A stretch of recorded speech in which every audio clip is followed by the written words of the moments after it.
Welcome back, everybody. Zone In Media. We got the studio upgrades going today. We're gonna start off with the Boston Celtics, who put on an absolute clinic in the Garden last night, blowing out the Pacers by like 50 points. It was like 155 to 104. Gave them the works. How we feeling? Battle of Causeway this season. They're fighting for best team in Boston this year, I guess. We were talking. I can't remember if it was on camera or off camera the other day, but we were talking about the Wizards game. Well, we were talking about the Wizards game both on and off camera, but the detail I'm trying to figure out is I can't remember if we were on or off camera. Anyway, we were talking about it, and Brendan was saying that the Celtics would have put up 150 if they didn't sit the starters against the Wizards, and then they sat the starters last night and they put up 150 plus with the bench. So I don't know if Brendan's got like the future insider or whatnot, but he called it. I mean, they're a 150 point team right now apparently. Yeah, the big thing is they dropped 150 points while being still really well defensively. The Pacers couldn't get anything. Now they were missing Tyrese Haliburton, of course, but this is what you have to do. You have to make an example of the Pacers and show the rest of the league, make a statement that you're here to play. I mean, I didn't really watch much of the game. I was more focused on the World Series, but I mean, I looked at the stat lines. I mean, you get Sam Hauser contributing. Peyton Pritchard's been a dog so far this year. I mean, even guys like O'Shea Brissett, I mean, I haven't really seen him play a lot, but I mean, I've heard very good things from the Indiana days, and I believe he was with the Raptors before. So I think their bench isn't great, but I think it's better than people give them credit for because you have such a good starting lineup, so you're not going to focus on the bench as much. I would definitely say that these type of games, they have to sit the starters like they did last night. They have to try to get out to big leads, rest the Kristaps, rest Drew Holiday, even rest the Tatum. Yeah, it might take away a few points here and there, a few stats here and there, but I think it's more important to get healthy going into the playoffs as opposed to getting these meaningless regular season stats that at the end of the day won't matter unless you win a championship, which this year's all about. I mean, Tatum even hit 30 points before he got sat, so... Yeah, so that's try to get 30 points in 3 quarters, sit out the last quarter. Well, like you said, these are the teams that they need to do that against because Yes. you need, you want the starters to stay healthy for the big games like the Bucks and I guess the Sixers. I mean, they just sent Harden to LA to the Clippers, so that's a huge move. But I mean, honestly, out of that roster anyway, I think Embiid's the most overrated on that team before they sent away Harden. But That's a hot take. Yeah, I'll take Harden. I think I didn't watch a ton of it. Again, I was same as Matt, watching mostly the World Series, but I was going back and forth. I think the bench has definitely gotten more hate than they deserve. I think we had a few guys off the bench with 10 plus last night. Hauser, 17. He's become a big asset to the team, I think. A lot of people didn't really think much of him. He's hit a couple, not big shots, but has gotten a couple 10 plus point games the last few games, preseason too, which obviously doesn't mean much, but Pritchard's still looking good, like Matt said. I'm a big fan of him. Happy we didn't move him in the offseason to any other team. I know he was in talks of being traded, so glad he wasn't involved in any packages. Brown, how did he look? I didn't watch a ton, so I know the game before he was not looking too hot. I think he always has his moments. I think he is a max player. I just think it's more the consistency that he needs to work on. When he's at his best, I do truly think he's a top 15 player in this league. But when he is turning the ball over and not being efficient on offense, I think he's a detriment. I do, because I think he's not a great passer. He's great when he's a great passer, he is driving the ball into the paint and kicking out to those 3-point shooters. I think that's where he excels a lot because he's a great athlete, just a great all-around player. I think his dribbling still needs to improve, obviously, but I think he's the best when he's driving, finishing at the bucket, and then kicking out when he has to, because then he draws defenders, gets open shots for his teammates. who would we say is the leader of this team right now? As in, like, the locker room guy, the guy that gets the team going on the court. Al Horford. Yeah, I don't know if they have that right now. I'd say Al Horford is their guy, but I don't know if I really love that. Because I think Tatum's more reserved. I think Brown is a little more reserved, but he can get feisty at times. I think Drew Holiday's still fitting in, so he might end up being that role. Porzingis isn't a leader, unfortunately. So I think right now it's Al Horford, who we really haven't talked about. But if he's a leader on this team, I don't hate it, I don't love it, but I think they need some more from Tatum and Brown. Yeah, it's not an on paper stat, but the one thing that Boston definitely misses about Smart was the heart. I mean, he was a gritty player. He was the heart of the team. Mrs. Tommy points. Whether Tatum and Brown were making more than him, whether they were getting more publicity than him, whatever, he was the heart of this team, and they are definitely missing that right now. I mean, they're still undefeated, so how much are we missing it? But that was my that was kind of my lead-in question. Yeah. Was going to be, does this team miss Marcus Smart? No. I think just the on-court, what Porzingis brings to the team is just on another level. It unlocks the two J's. I think right now, I'm honestly not missing him. I can see Drew Holiday growing into that role of bringing the intangibles because he has the ring, you know. And when it comes down to the competition on Causeway, I think it's healthy. I think it's really good. Both these teams got way too into the headlines last year. They started just feeling themselves way too much. A little bit of competition to push each other to get over the hump because both these teams in the Garden need to get over the hump this year. It'd be great to see. Do we think Porzingis and Drew Holiday kind of bring the team back down to earth from the headlines this year? I think Holiday does. That's for sure. And the fact that they did make moves, I feel like definitely also shows that. The fact they got rid of some, I mean, debatably one of the biggest players on the team. Yeah. Definitely shows that, for sure. I think getting rid of, what did they swap out? Grant Williams, Marcus Smart, and Malcolm Brogdon, essentially for Porzingis and Drew Holiday. and Robert Williams. Yes, Yeah, I mean, that's big moves in the offseason. And it shows that the Celtics weren't satisfied with the result last year, so they're trying to get better, which I like. Yeah, it's like what Sweeney did at the deadline last year. I love to see that, you know, showing that this is our time. We're putting our chips in. You have to deliver. Our other team down in the Garden, the Boston Bruins, with their biggest test of the season right now against the Toronto Maple Leafs.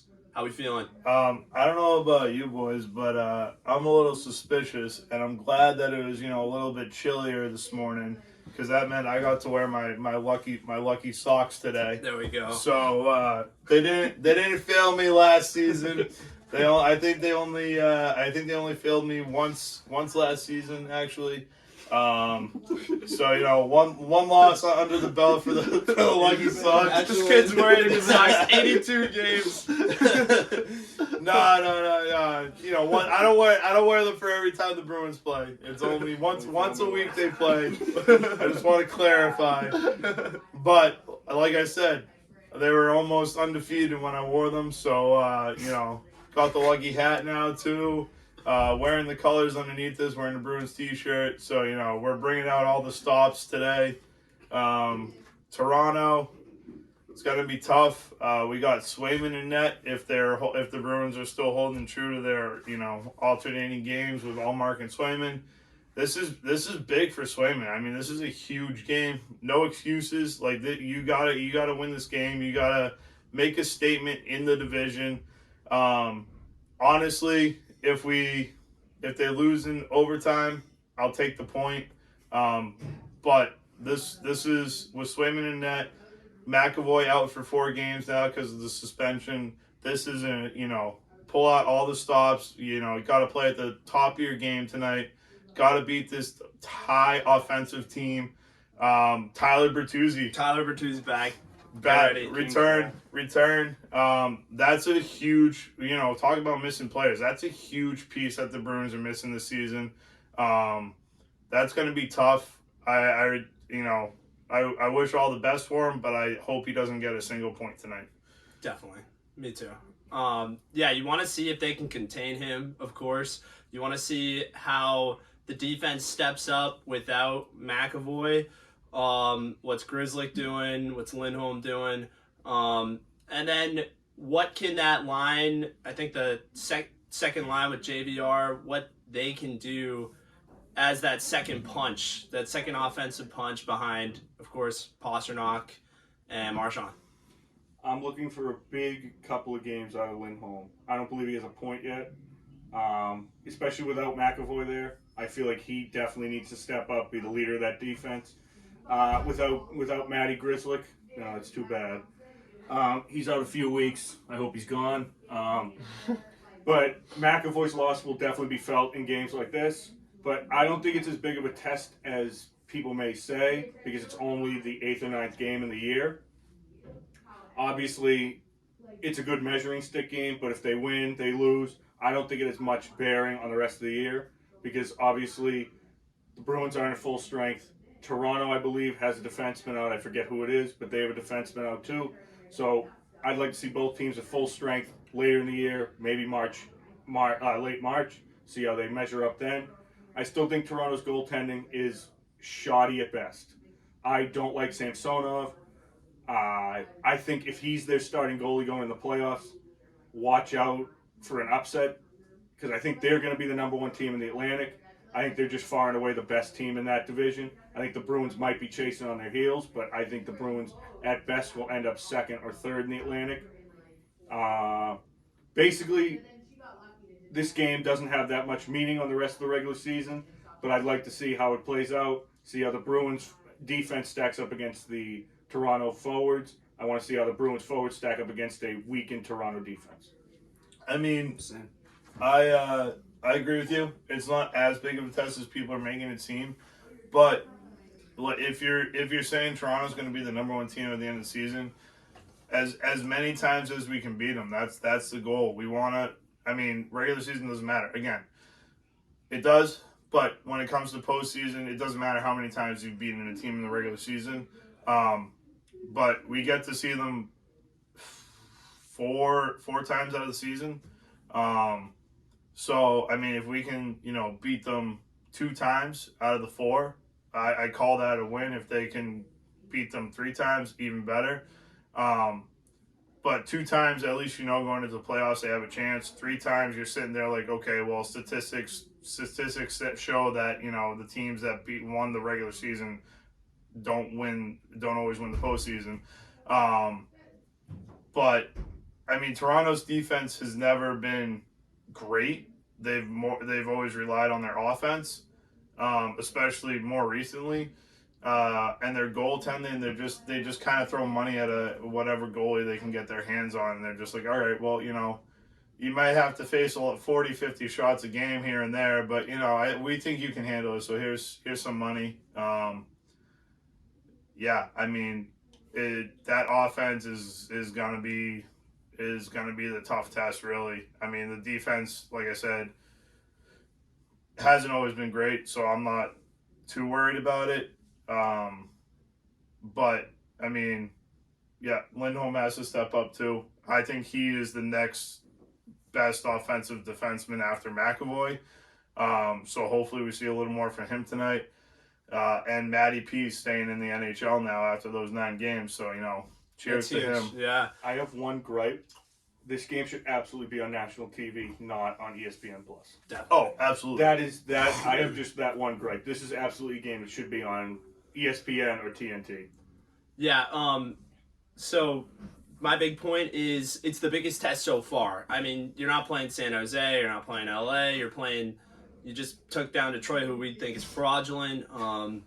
Now you're playing a team that you could see in the postseason if it comes down to it. So that's the big exciting story for the Bees tonight. It's their first real test.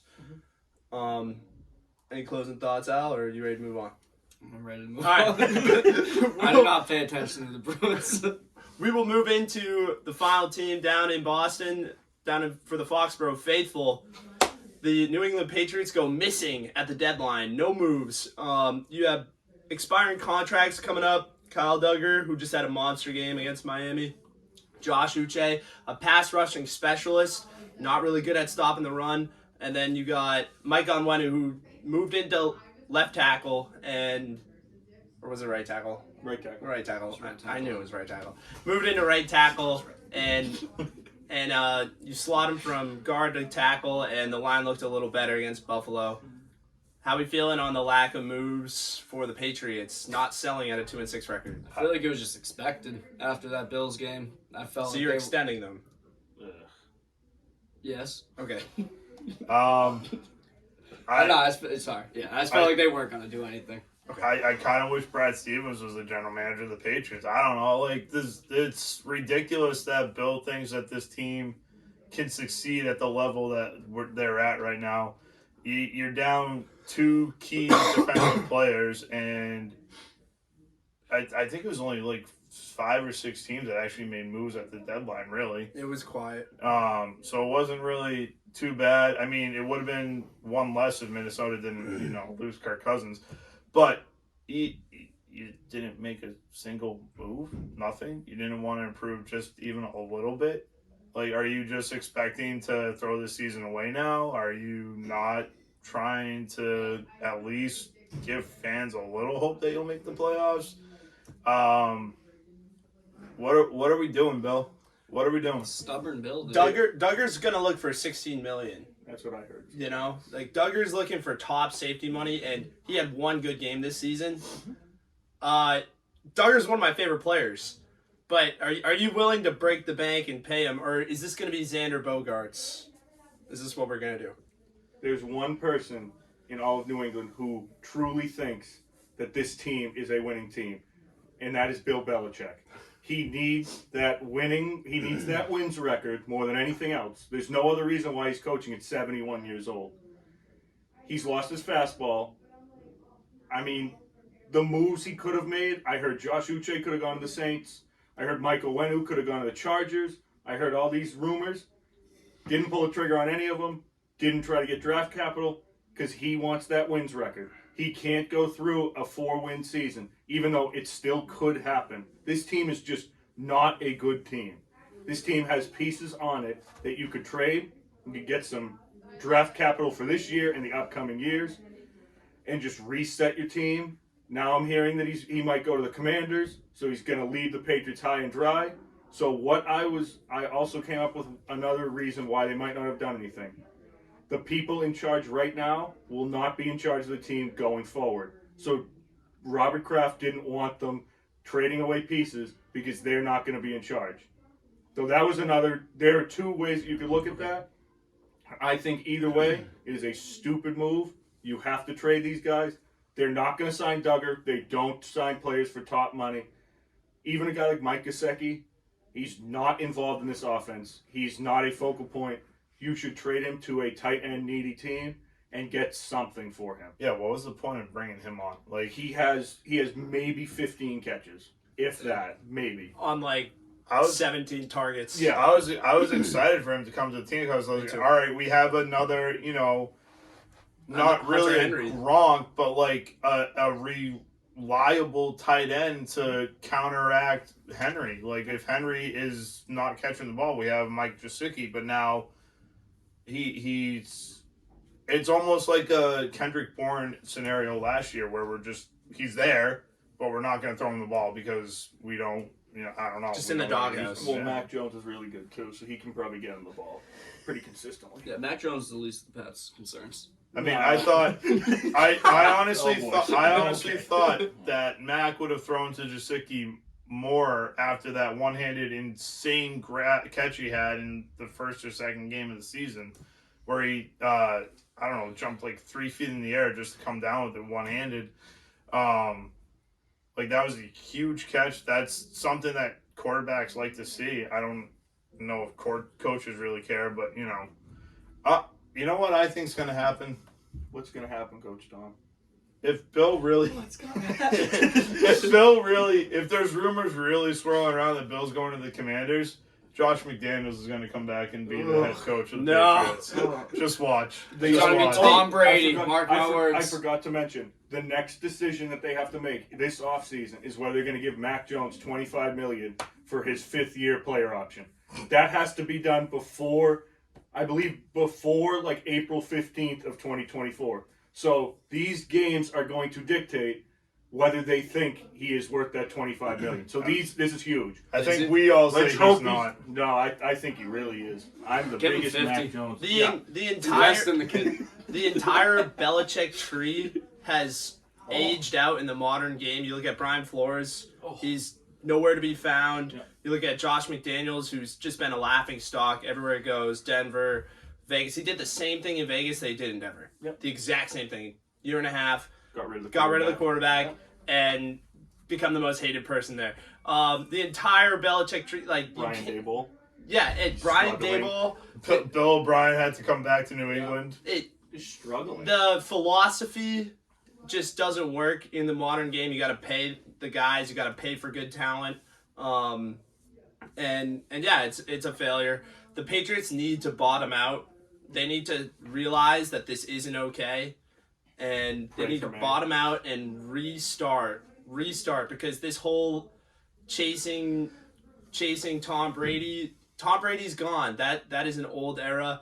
They've been trying to do the same system without Brady, and it doesn't work, and it's gotten worse and worse every single year. You had Patricia and Judge, you got rid of them, and it got worse. The system is a failure at this moment. So it's time to bottom out and rebuild, restart a whole new era in Foxborough. He's operating like it's still Tom Brady in there. And Yes. you have to get a Tua situation or Justin Herbert situation where you have wide receivers who elevate the quarterback. Yeah, that's how you do it now. It's not the quarterback elevating the receivers, it's the receivers elevating the quarterback. Unless you find the Mahomes or the Allen. Yes. That'll do it for this sports talk. It's been a great one, fellas. I hope you all have a great rest of your day, and we'll see what the Patriots do next week against the Commanders. Take care, everybody. Fire sports talk, guys. That was actually good. I think I said 3 words. Yo, those 3 words were fire, man. Killed it. Why do we gotta do sports talk? Why do we